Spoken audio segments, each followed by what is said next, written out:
YouTube channel. आज के लिए जो हम डिस्कस करने जा रहे हैं नीट के प्रीवियस ईयर के मोस्ट इंपोर्टेंट एमसीक्यूज के बारे में।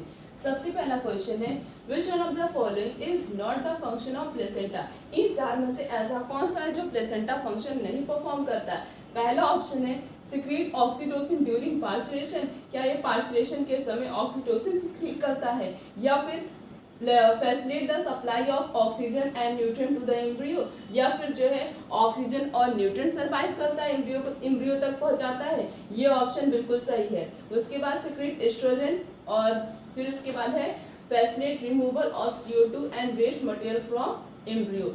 ये तीन ऑप्शन क्या है, बिल्कुल सही है। बी वाला ऑप्शन सही है, सी वाला ऑप्शन सही है और डी वाला ऑप्शन भी सही है। बट प्लेसेंटा ऑक्सीटोसिन हार्मोन नहीं सिक्रीट करता पार्चुरेशन के समय, तो प्लेसेंटा का यही फंक्शन नहीं होता। इसमें ये पूछा गया था कि प्लेसेंटा कौन सा फंक्शन परफॉर्म नहीं करता, तो कौन सा फंक्शन नहीं परफॉर्म करता है, वो ऑक्सीटोसिन हार्मोन नहीं सिक्रीट करता पार्चुरेशन के समय। So the correct answer is A. Next question is, which of the following cell during gametogenesis is normally diploid. Gametogenesis के समय ऐसी कौन सी सेल होती है जो कैसा होता है, डिप्लॉयड। डिप्लॉयड का मतलब क्या होता है, 2n, और अगर हैप्लॉयड की बात की जाए तो n। पहला ऑप्शन है स्पर्मेटाइड, दूसरा ऑप्शन है स्पर्मेटोगोनिया, तीसरा है सेकेंडरी पोलर बॉडी, चौथा है प्राइमरी पोलर बॉडी। गैमेटोजेनेसिस के समय मींस गैमेट के फॉर्मेशन के समय डिप्लॉयड कौन होता है, स्पर्मेटोगोनिया। स्पर्मेटोगोनिया क्या शो करता है, ये नॉर्मली डिप्लॉयड कंडीशन शो करता है। So the correct answer is B. Next question is, capacitation refers to the change into.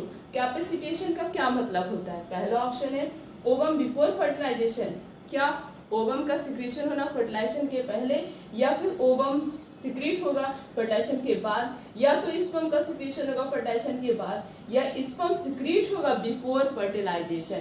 Capacitation का मतलब होता है secretion of sperm before fertilization, means sperm before fertilization is known as capacitation. So the correct answer is G. This question is very very important, कई बार ये NEET के paper में पूछा जा चुका है। Next question is, which of the following fruit is parthenocarpic. इन चार में से ऐसा कौन सा फ्रूट है जो पार्थिनोकार्पिक होता है।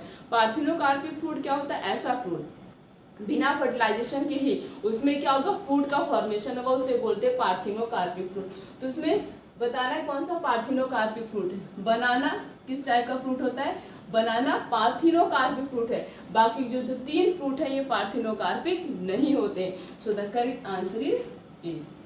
Next question is, double fertilization is characteristic feature of. Double fertilization किसका कैरेक्टरिस्टिक फीचर होता है। पहला ऑप्शन है सिर्फ और सिर्फ एंजियोस्पर्म का, या फिर एंजियोस्पर्म जिम्नोस्पर्म दोनों का, या फिर जिम्नोस्पर्म और टेरिडोफाइट का, या फिर एंजियोस्पर्म और टेरिडोफाइट का। डबल फर्टिलाइजेशन किसी में नहीं होता, सिर्फ और सिर्फ एंजियोस्पर्म में होता है। इसी वजह से एंजियोस्पर्म के अंदर किसका फॉर्मेशन होता, फ्लावर का फॉर्मेशन होता, और किसी भी के अंदर फ्लावर का फॉर्मेशन नहीं होता एक्सेप्ट एंजियोस्पर्म। तो डबल फर्टिलाइजेशन किस में होता है, डबल फर्टिलाइजेशन किसका कैरेक्टरिस्टिक फीचर होता है, एंजियोस्पर्म का। सो the correct answer is A. Next question is, medical termination of pregnancy is considered safe up to how many week of pregnancy। अगर कोई भी लेडी अबॉर्शन करवा रही है, MTP को कॉमनली अबॉर्शन नहीं बोल सकते, कोई भी लेडी अगर अबॉर्शन करवा रही है तो कितने वीक तक, मीन्स प्रेगनेंसी के कितने वीक के पहले अगर वो अबॉर्शन करवा ले रही है, उसके बेबी के लिए भी सेफुल होगा और उसके खुद के लिए ही सेफुल होगा। पहला ऑप्शन है 8 वीक, दूसरा है 12 वीक, चौथा तीसरा है 18 वीक, चौथा है 6 week. This question is also very very important for the purpose of NEET. NEET के लिए ये क्वेश्चन भी बहुत इंपॉर्टेंट है। अगर कोई भी लेडी अबॉर्शन करवाना चाह रही है, तो अगर वो प्रेगनेंसी के 12 वीक के अंदर अबॉर्शन करवा रही है तो उसके लिए भी बहुत ज़्यादा सेफुल होता है। So the correct answer is B. The next question is, which one of the following is the most widely accepted method of contraception in India at the present. अभी प्रेजेंट टाइम पे ऐसा कौन सा contraceptive method है जिसका सबसे ज्यादा use किया जा रहा है।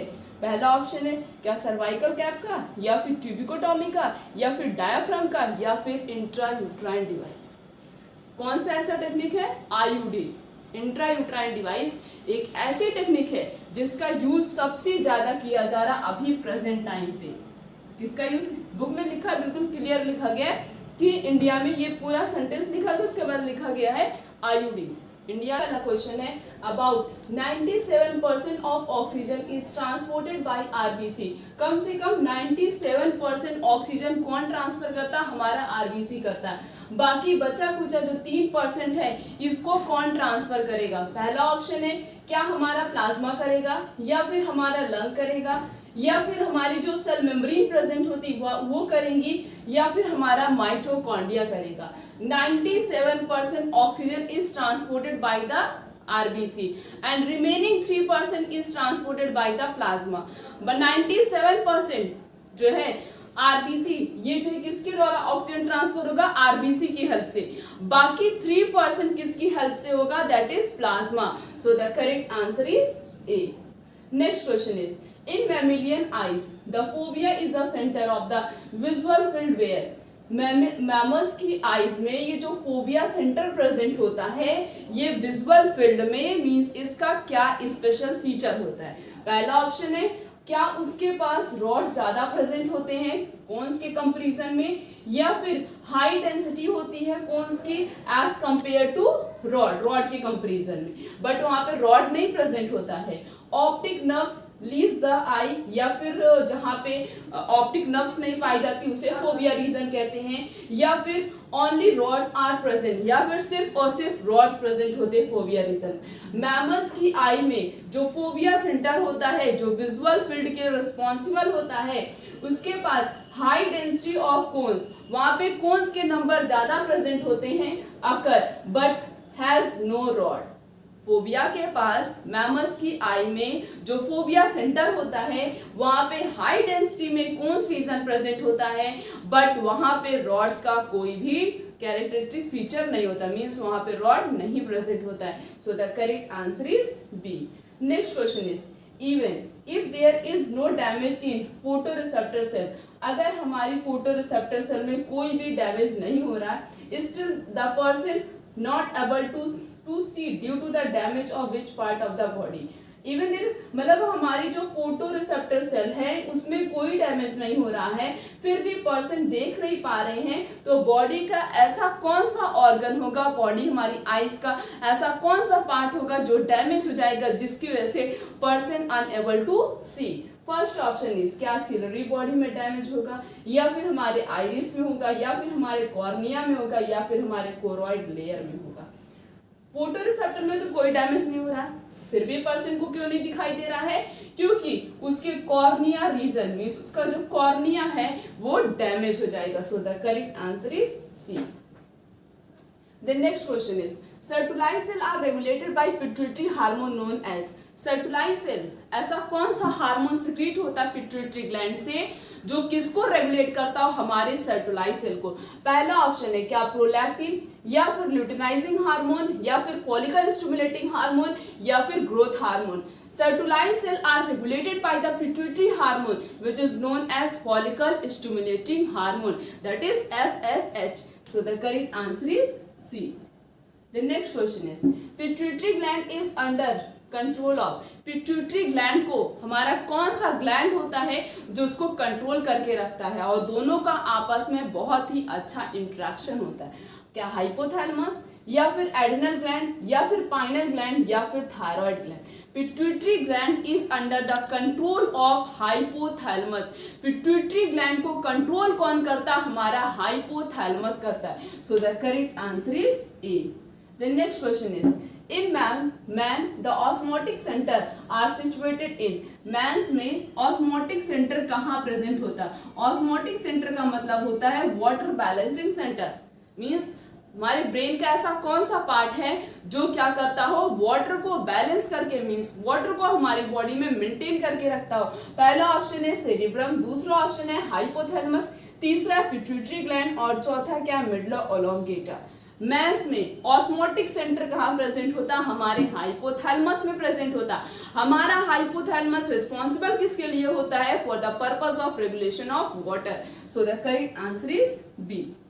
Next question is outer most covering of brain is called. Brain की जो आउटर मोस्ट कवरिंग होती है उसे क्या कहते हैं? क्या उसे कोरॉइड कहते हैं, या फिर उसे डूरा मैटर कहते हैं, या फिर उसे पाया मैटर कहते हैं, या फिर उसे आर्किनॉइड कहते हैं? आउटर मेम्ब्रेन का नाम पूछा गया यहाँ पे। आउटर मोस्ट कवरिंग जो होती है हमारे ब्रेन की, उसे क्या बोला जाता है? That is dura mater. क्या बोलते हैं? Dura mater. So the correct answer is B. Next question is which of the following is not an endocrine gland? इन चार में से ऐसा कौन सा ग्लैंड है जो एंडोक्राइन ग्लैंड नहीं होता है? एंडोक्राइन ग्लैंड को क्या बोलते हैं? Ductless gland. और एक्सो का मतलब क्या होता है? Duct gland. तो एंडोक्राइन ग्लैंड इसमें से कौन सा नहीं है?